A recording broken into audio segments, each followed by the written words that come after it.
Secretary General Stoltenberg, it's a pleasure to welcome you to the White House, especially at such an important moment in our great alliance.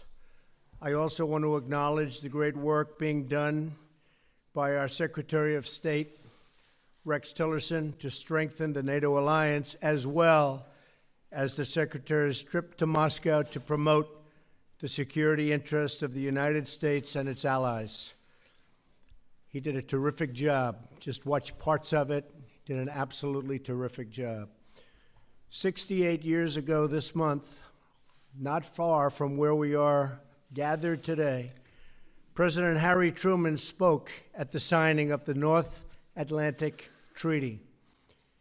In the nearly 7 decades since Harry Truman spoke those words, the NATO alliance has been the bulwark of international peace and security.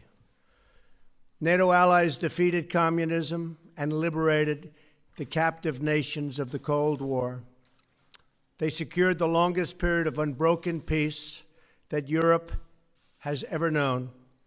This enduring partnership is rooted out of so many different things, but our common security is always number one, and our common devotion to human dignity and freedom.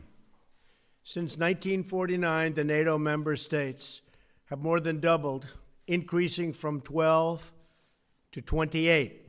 On Monday, I signed the protocol to approve the 29th, the country of Montenegro. In the coming months and years, I'll work closely with all of our NATO allies to enhance this partnership and to adapt to the challenges of the future, of which there will be many.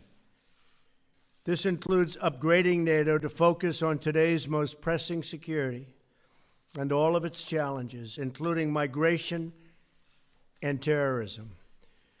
We must also work together to resolve the disaster currently taking place in Syria.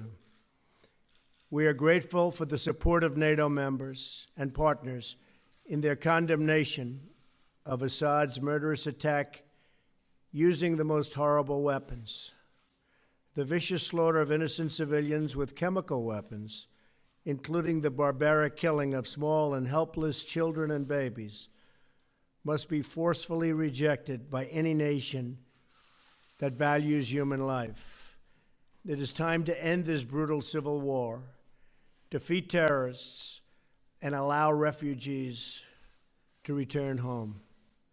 In facing our common challenges, we must also ensure that NATO members meet their financial obligations and pay what they owe. Many have not been doing that.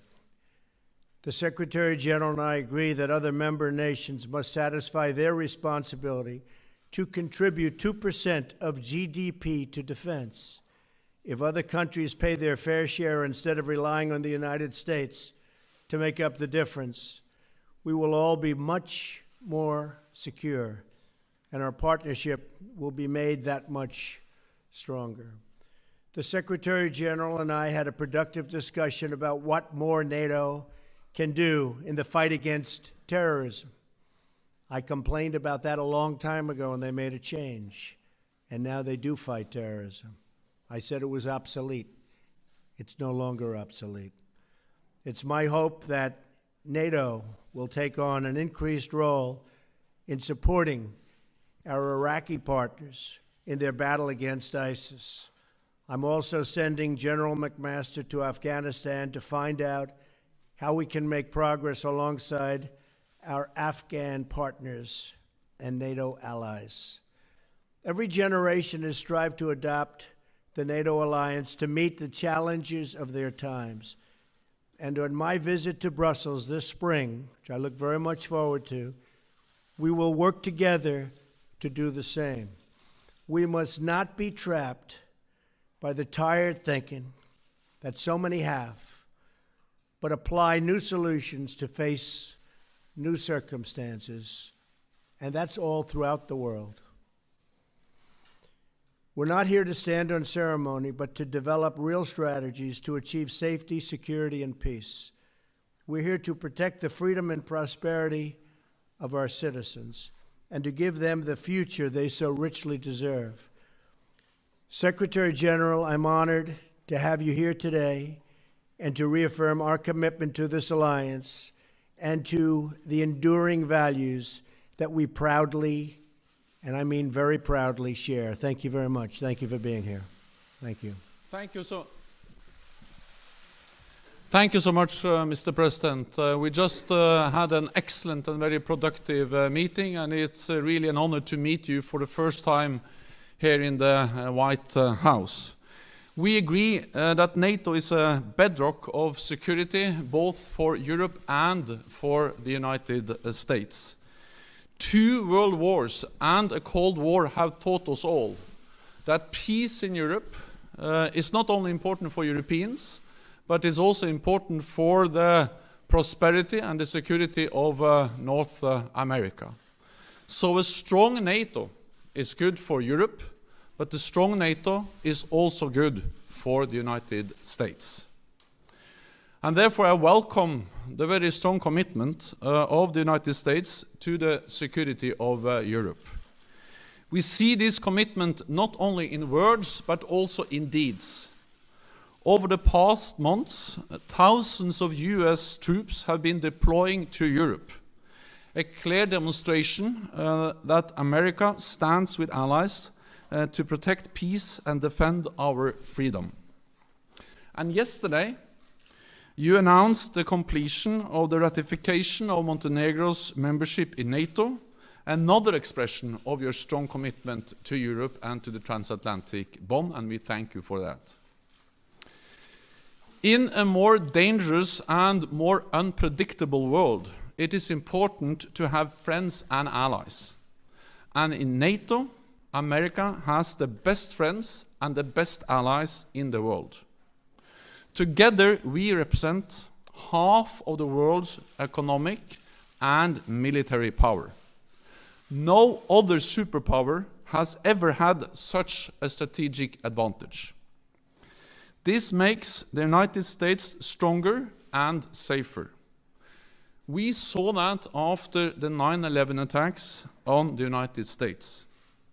That was the first time NATO invoked our Article 5, the Collective Defense Clause. Allies sent AWACS surveillance planes to help patrol American skies. And we launched NATO's biggest military operation ever in Afghanistan. Hundreds of thousands of Europeans and Canadian soldiers have served shoulder to shoulder with American troops. More than 1,000 have paid the ultimate price. Earlier today, I laid a wreath at Arlington National Cemetery in tribute to the fallen. It was a deeply moving experience. We owe it to our servicemen and women to preserve the hard-earned gains we have made together in Afghanistan. We were reminded of their sacrifice just this week when a US soldier was killed there fighting ISIL. Our mission in Afghanistan is a major contribution to the fight against international terrorism. NATO plays a key role in many other ways also. All NATO allies are part of the global coalition to counter ISIL. And NATO provides direct support to the coalition with training for Iraqi forces in their fight against terrorists and more intelligence sharing. And you are right, we have established a new division for intelligence, which enhances our ability to fight terrorism and working together in the alliance to fight terrorism in an even more effective way. But we agreed today, you and I, that NATO can and must do more in the global fight against terrorism. In the fight against terrorism, training local forces is one of the best weapons we have. NATO has the experience, the expertise, and the staying power to make a real difference. And fighting terrorism will be an important topic when NATO leaders meet in Brussels in May. The other major topic will be fairer burden sharing in our alliance. And we had a thorough discussion on this issue today. And Mr. President, I thank you for your attention to this issue. We are already seeing the effect of your strong focus on the importance of burden sharing in the alliance. We agree that allies need to redouble their efforts to meet the pledge we all made in 2014 to invest more in our alliance. It is about spending more on defense, it is about delivering the capabilities we need, and it is about contributing forces to NATO missions and operations. This means cash, capabilities, and contributions. Fair burden sharing has been my top priority since taking office. We have now turned a corner. In 2016, for the first time in many years, we saw an increase in defense spending across European allies and Canada. A real increase of 3.8%, or $10 billion more for our defense. We are now working to keep up the momentum, including by developing national plans outlining how to make good on what we agreed in 2014. We know that we all need to contribute our fair share, because we need to keep our nation safe in a more dangerous world.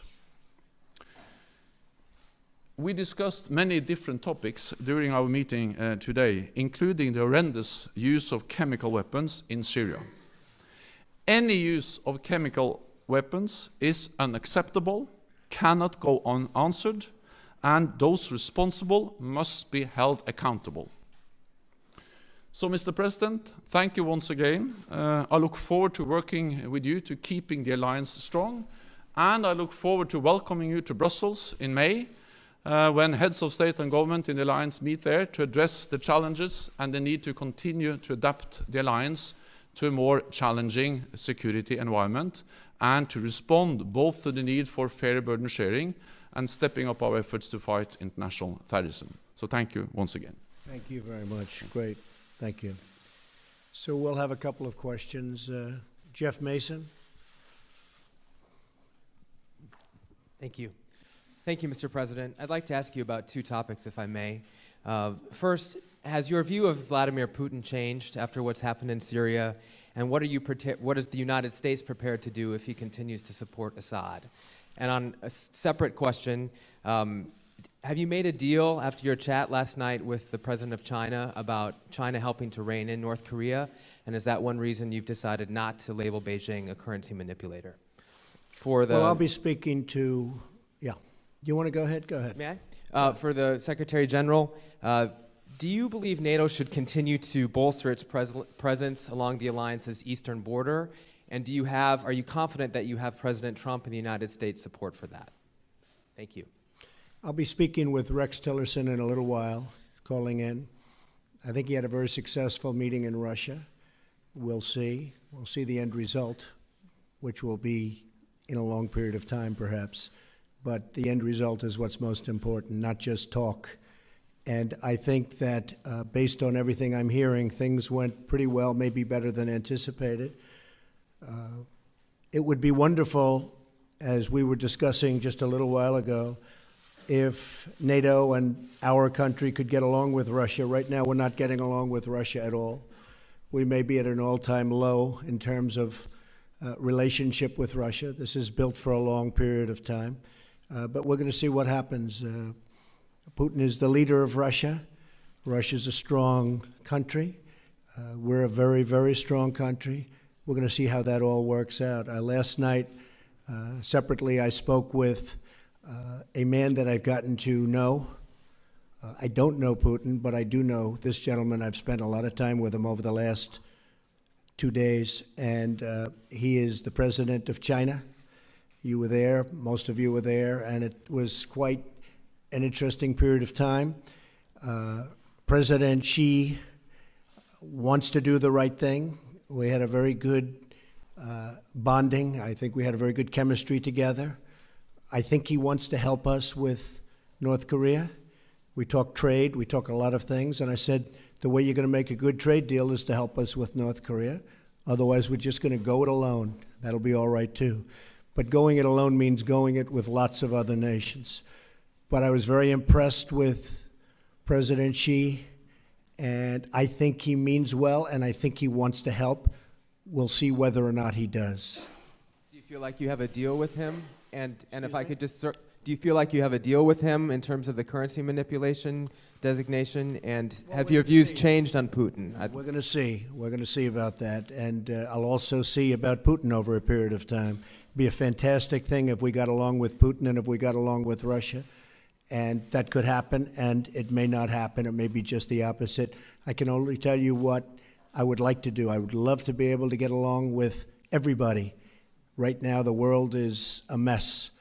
But I think by the time we finish, I think it's going to be a lot better place to live. And I can tell you that, speaking for myself, by the time I'm finished, it's going to be a lot better place to live in, because right now it's nasty. NATO is in the process of implementing the biggest reinforcement of our collective defense since the end of the Cold War. And one element of that is to increase our military presence in the eastern part of the alliance. And we are now deploying 4 battle groups to the 3 Baltic countries and Poland. And there will also be more US forces in that part of Europe. And this is the first time in many, many years that we see an increase in the military presence of the United States in Europe. So we are increasing our presence, and we are also increasing the readiness and the preparedness of our forces so we can quickly reinforce if needed. We consider the presence we will have when the 4 battle groups are in place as sufficient given the current security situation in Europe.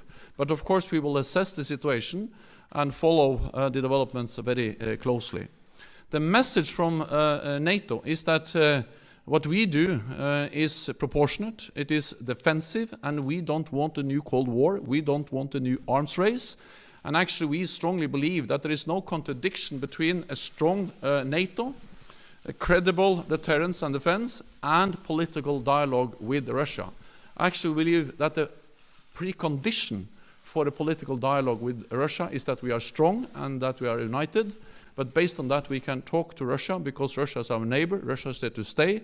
So we have to find ways to manage our relationship with Russia. And I am absolutely certain that the United States supports this approach, partly because the United States is contributing with forces to our enhanced presence in the eastern part of the alliance and also in the southeast of the alliance in Romania. And the United States and the President has clearly expressed that they want dialogue with Russia, but based on unity and strength in the alliance. Then the next question is from John Sopel.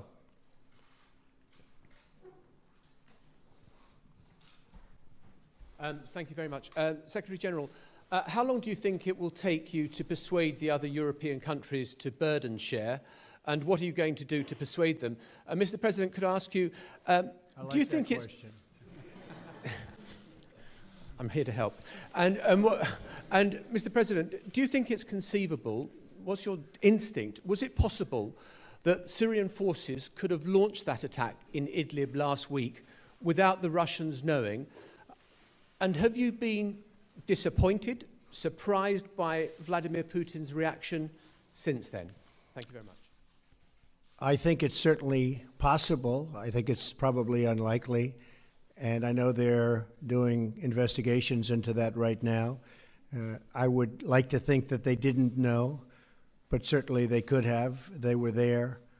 So we'll find out. General Mattis is looking into it with the entire Pentagon group that does that kind of work. So it was very disappointing to see. It's disappointing no matter who does it, but when you get into the gases, especially that form, it's vicious and violent, and everybody in this room saw it all too many times over the last 3 or 4 days. Young children dying, babies dying, fathers holding children in their arms that were dead children. There can't be a worse sight, and it shouldn't be allowed. That's a butcher. That's a butcher. So I felt we had to do something about it. I have absolutely no doubt we did the right thing, and it was very, very successfully done, as you well know. Thank you.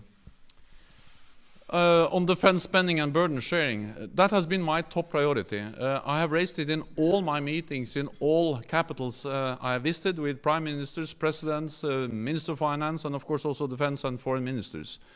And I expect, of course, all allies to make good on what they decided back in 2014. And the very strong and clear message from President Trump has been very helpful. So now we see that things are starting to move in the right direction. For the first time after many, many years of decline in defense spending, we now see an increase in defense spending across Europe and Canada. So they have started to move in the right direction. 3.8% real increase in defense spending across Europe and Canada is a significant step in the right direction. It's not enough. We still have a long way to go, but at least they have turned the corner. European allies have turned the corner. Instead of reducing defense spending, they have started to increase defense spending. Then I think it is important to remember that this is something the Europeans do because they know that this is in their own security interest. It is in their interest to invest more in European defense because the world has become more dangerous. Many European allies, of course, reduced, or all European allies, reduced defense spending after the end of the Cold War because then tensions went down. But if you are decreasing defense spending when tensions are going down, then you have to be able to increase the defense spending when tensions are going up. And now they are going up. So we have still a long way to go, but I'm encouraged by the fact that we have started to move in the right direction. And so last year, there were 5 allies spending 2%. This year, Romania has declared that they will reach 2%. Next year, Latvia and Lithuania will also reach 2%. So we'll go from 5 to 8. Which is at least going in the right direction, but still we have some work to do. And I did ask about all the money that hasn't been paid over the years. Will that money be coming back? We'll be talking about that. Right? We want to talk about that too. Anita Kumar, where are you? Hi. McClatchy.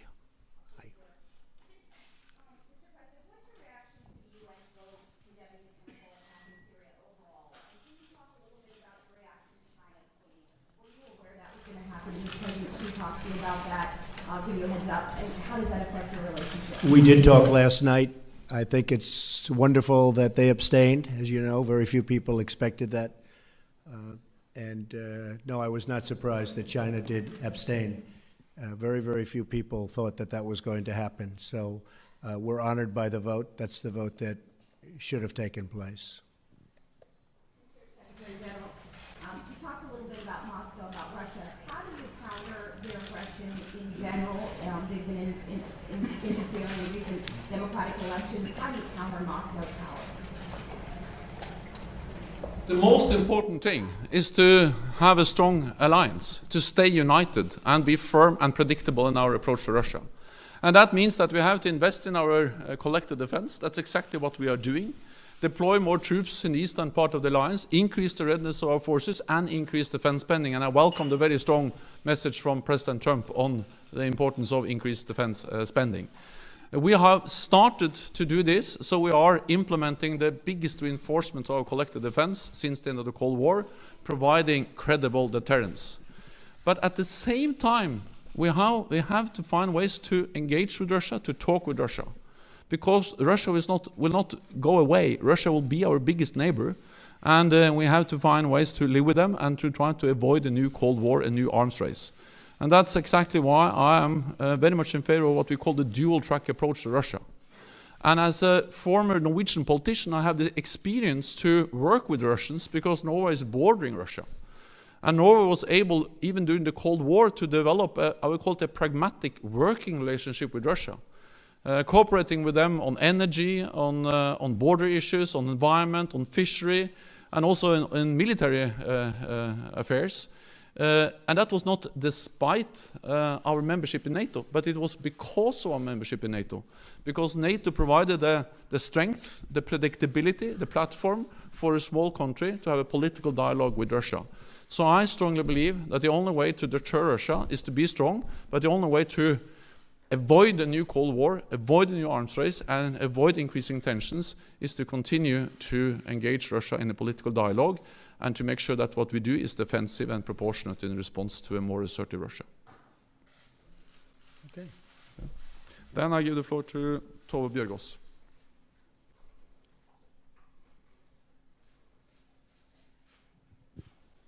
Thank you. Mr. President, I'm from Norway. Russia is our neighboring country. What do you think Europe has to fear from Russia if this tension continues? Say it. What do you think that European countries have to fear from Russia if this tension continues? I cannot hear. I cannot understand. She asked, I'll do it again. What do you think what do you think European countries have to fear from Russia if this tension continues to escalate?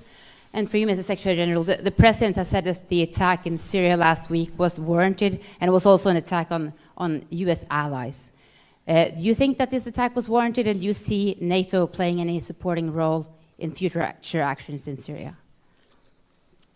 Well, I wanted to start by saying hopefully they're going to have to fear nothing ultimately. Right now there is a fear, and there are problems. There's certainly problems. But ultimately, I hope that there won't be a fear and there won't be problems and the world can get along. That would be the ideal situation. It's crazy what's going on, whether it's the Middle East or you look at, no matter where the Ukraine, you look at whatever you look at, it's got problems, so many problems. And ultimately, I believe that we are going to get rid of most of those problems and there won't be fear of anybody. That's the way it should be. We have a very big problem in North Korea, and as I said, I really think that China is going to try very hard and has already started. A lot of the coal boats have already been turned back. You saw that yesterday and today. They've been turned back. The vast amount of coal that comes out of North Korea going to China, they've turned back the boats. That's a big step, and they have many other steps that I know about. So we'll see what happens. It may be effective, it may not be effective. It's not effective. We will be effective, I can promise you that.